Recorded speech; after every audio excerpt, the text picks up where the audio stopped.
എല്ലാ പ്രേക്ഷകർക്കും ഞങ്ങളുടെ ചാനലിലേക്ക് സ്വാഗതം. ഇന്നിവിടെ ഉണ്ടാക്കുന്ന ഒരു ക്രിസ്പി ഓട്സ് കൊണ്ടുള്ള ഒരു ഉണ്ണിയപ്പമാണ്.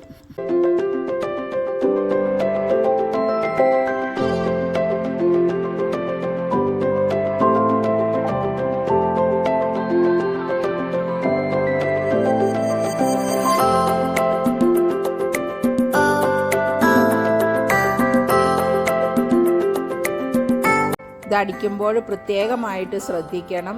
പഴം അടിച്ചതിന് ശേഷം ഓട്സും ഗ്രിറ്റ്സും അതിന് ആവശ്യമായ വെള്ളവും ചേർത്ത് അടിക്കുക. ഒത്തിരി ലൂസായിട്ട് അടിക്കരുത്, അതുപോലെ ഒത്തിരി ഫൈനായിട്ടും അടിച്ചെടുക്കരുത്.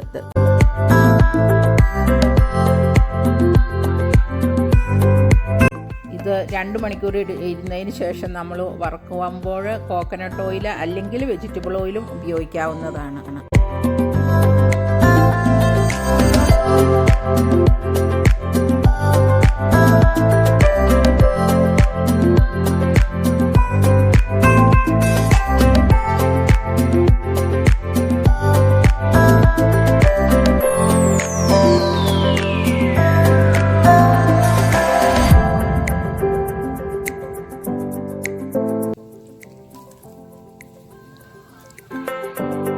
Like, share, and subscribe, and click that notification bell to get notified when we post new videos. Bye!